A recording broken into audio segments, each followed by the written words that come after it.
everybody. Today we're going to look at some field service stuff again. So today it's going to be electrical testing. So we're going to use our piece of equipment called a Baker tester to do some electrical testing at a customer. And then we're going to be looking at a fan balance. So we have an overhung fan driven by a motor, and we're going to look at how we go about balancing that. So it's all about field services today at a remote location. So let's take a flight and go see what we got going on.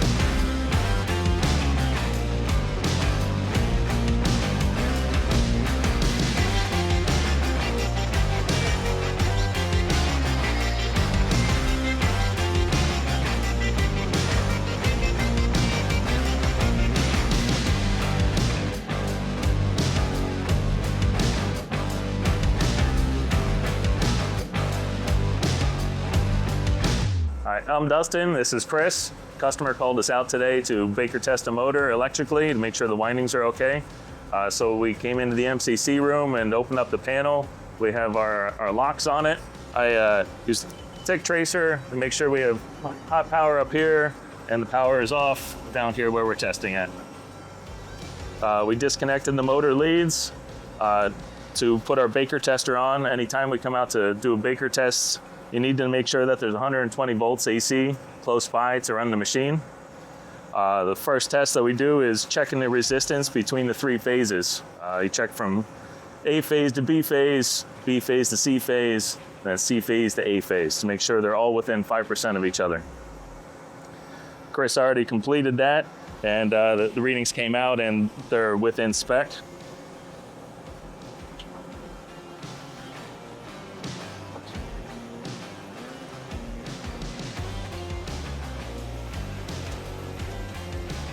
Next, we'll put on our high pot leads and we'll check the resistance of the leads to ground. This is a 480 volt motor, so we'll check it at 2000 volts. So Chris is starting the testing and running the voltage up. Once it gets up to 2000 volts, it'll ask us to reduce the sensitivity. So it looks like we're running around 36,000 ohms to ground and 0.45 milliamps of leakage. So this will be good. This test runs for 60 seconds.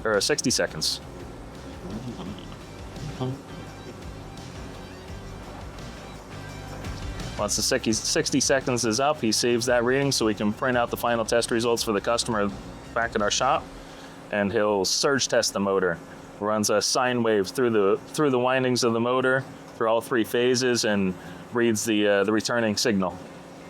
This is where if you had a turn-to-turn short or a phase-to-phase short, it would show up in the sine wave. That's the last portion of our test. Chris just recalled up all of our results. It shows that the sine wave are all in line with each other. There's a slight difference due to the rotor still being in the stator. Our resistances are good and our high pot test is good.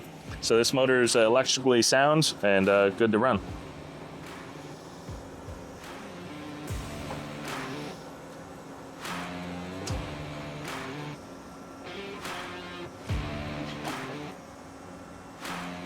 We made sure to label the leads before we took them off to ensure that everything gets put back in the same order so the rotation is correct when it goes back together.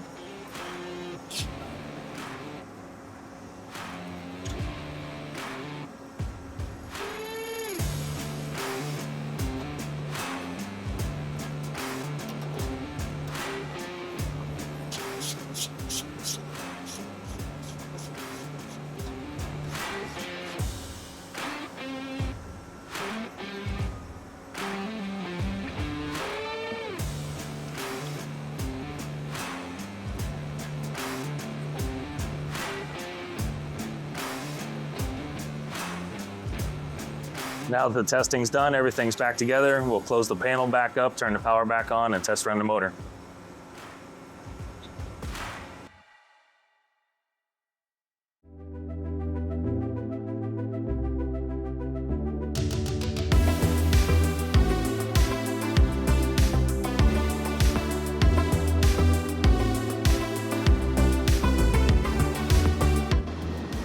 Okay, today we're going to be looking at a balance job. So we have an overhung fan, which means the motor is coupled to a shaft and the fan hangs out off the shaft, and there's two bearings that hold the fan shaft together. So in order to do it, we have to you have to have a cover to be able to do this kind of job. So we're taking the cover off so we can get to the fan, because that's where we have to go in to be able to put our weights on the fan. So he's doing that. We also have to clean spots to put our sensors. There is a sensor that has to go on each one of those bearings. So you can see there, they put a sensor on both bearings so they get a good pickup. And then they also have to connect them to the machine. And then they also have to clean a spot on the shaft to be able to put a reflector. They have to put a reflector on the shaft so they can pick up. That actually helps them to pick up the RPM. So they have to know how fast it's running too, to be able to figure out what kind of weight they want to put on for the balancer. So once they get that plate off of there, they'll be able to look in and check the fan out. They'll do some visuals on the fan. And then once they get the visuals on the fan done, they'll be able to get started on their balancing.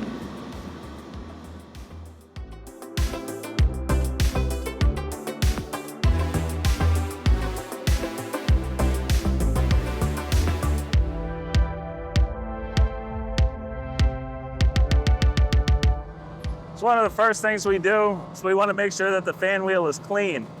If the fan wheel is not clean, there's no sense in balancing it, because as soon as a piece of dirt breaks off, it's going to throw it back out of balance. This one looks pretty good. If it was built up with dirt, we'd have the customer scrape it off quick, or we'd do it ourselves.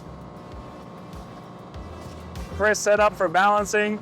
We put 2 accelerometers, 1 on each bearing, in the horizontal position.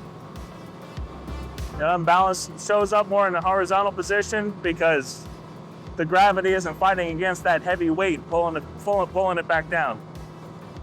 Once we get everything set up, we'll call the customer up and get him to turn it on. He's putting his laser tachometer now, and we got to label the fan blades and measure the diameter.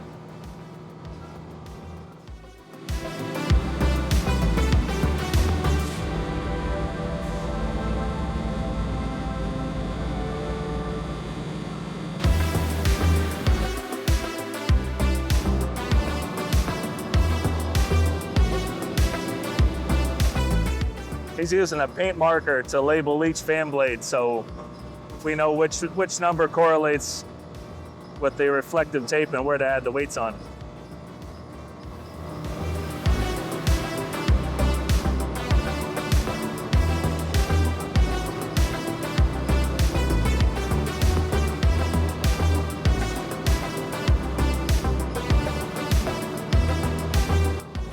Putting a piece of reflective tape in line with the blade that's labeled as number 1. That way, our machine knows which blade is number 1 as the reflective tape comes around.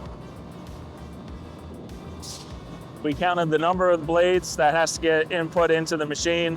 We also need the diameter of the fan wheel and an estimated weight of the fan wheel.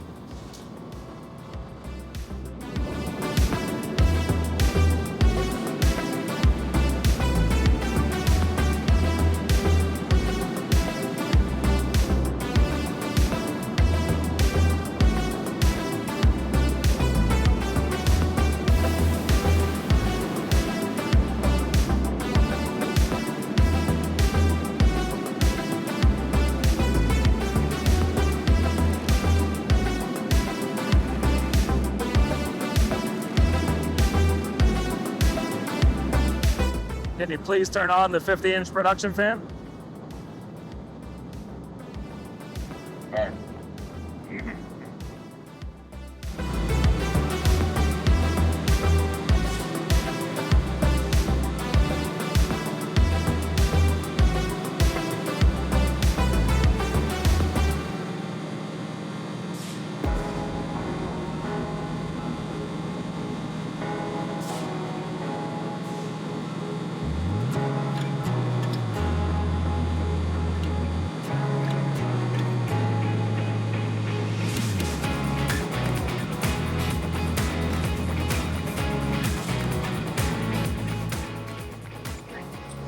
So we collected overall vibration data. There's a slight unbalance in the fan. It's not very bad, but we'll definitely bring it in and can make it better for the customer. So we've collected our overall vibration readings and our spectrum readings and saved those. So now Chris will start with the balancing program. This is checking our phase-to-phase analysis to make sure that's a single point of unbalance. Both points are next to each other, which it is.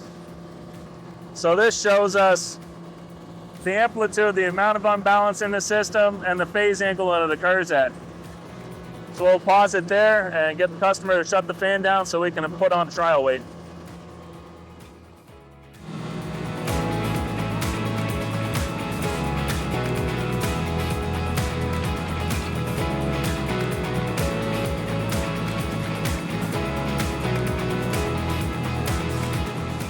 Our initial unbalance point was at point A.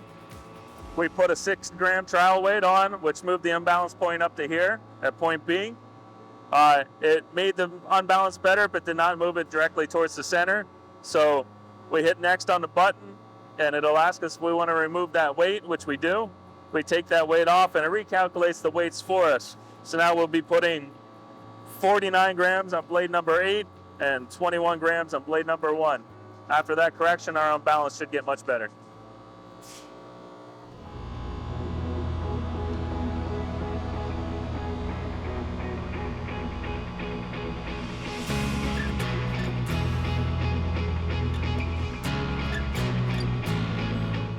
We put our correction weights on, and now it's moved our unbalance point up here close to the center.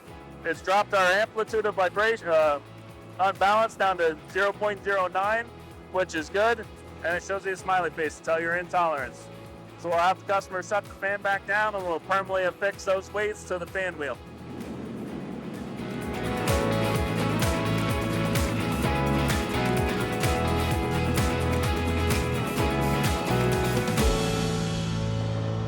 Hey everybody, glad you could join us for the field services, some of the field services we're doing.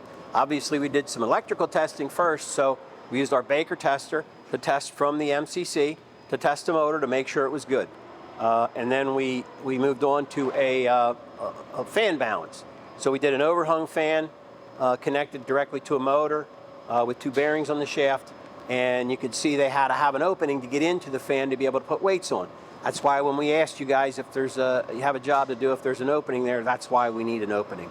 So I'm glad you were able to see that. You see what some of our guys run up against when they're doing this kind of thing, and hopefully it's a little bit of an education for you. So glad you could join us. We'll see you next time.